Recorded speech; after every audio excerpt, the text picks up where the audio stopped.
I look like I've got this big white tube sticking out of my head, but it's not. It's just on my headboard of my bed.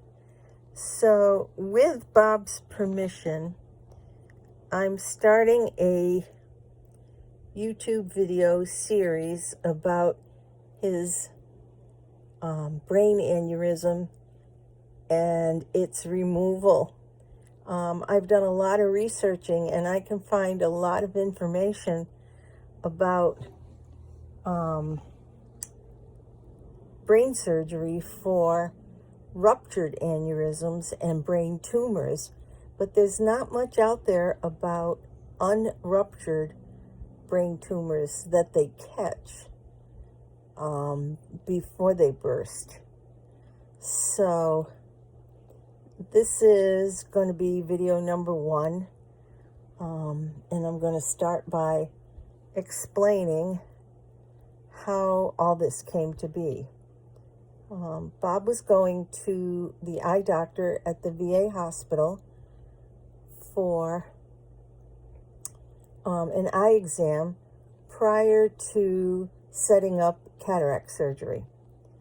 But some of the symptoms that he had been experiencing with his vision, when he told his eye doctor, she became a little concerned and maybe even alarmed. And she wanted him to go downstairs to the emergency room immediately and have an MRI. And of course, Bob being Bob, said he couldn't because he had to go pick up the grandkids in an hour. And she said, well, you'll come right back then, be here by 5 o'clock. So he agreed to that. So he did go back to the VA, and they said that they had no MRI person on staff at that time, that the person had actually gone home.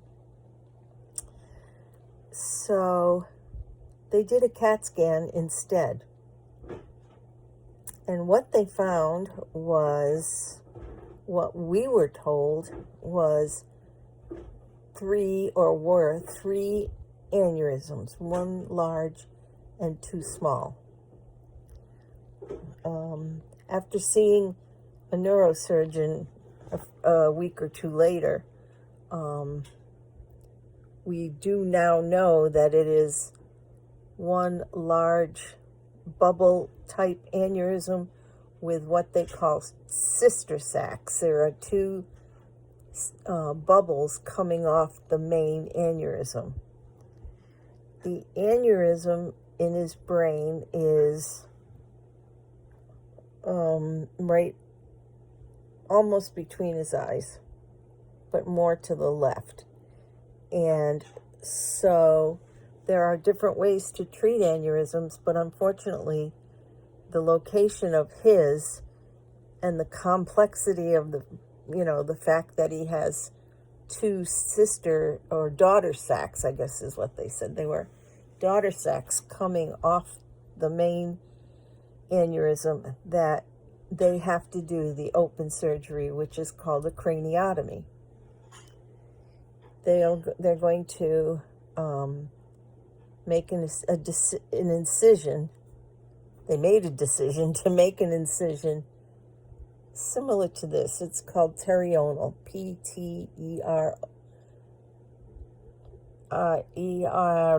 perional. You can Google it.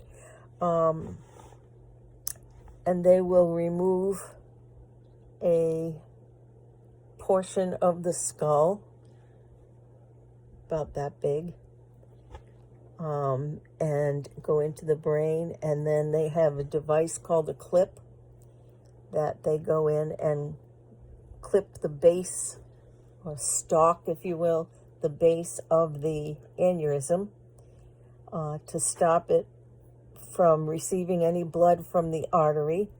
And if it would rupture at that point, it doesn't matter. There won't be anything in it.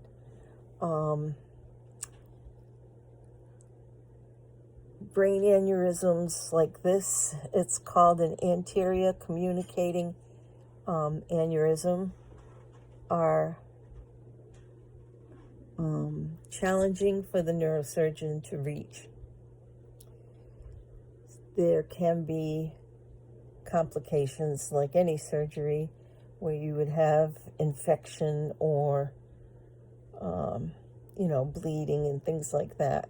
But of course, you're working in the brain, and there can be other adverse effects to the surgery.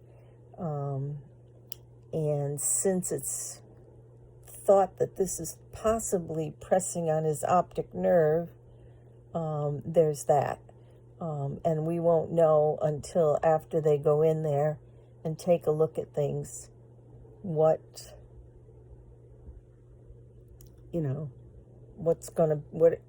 it's gonna be afterwards. We expect that he'll be in the hospital for several days, probably in the ICU for a few. And everything depends on the outcome of the surgery. If everything goes all right, he should be home within 4 days, 5 days maybe. So that's what we're planning. The recovery from the surgery is only what they, we can only go by what they tell us. He has no driving, no drinking, which we don't do anyway. And to just take it easy. He has to sleep a lot. He has to eat a healthful diet, that sort of thing.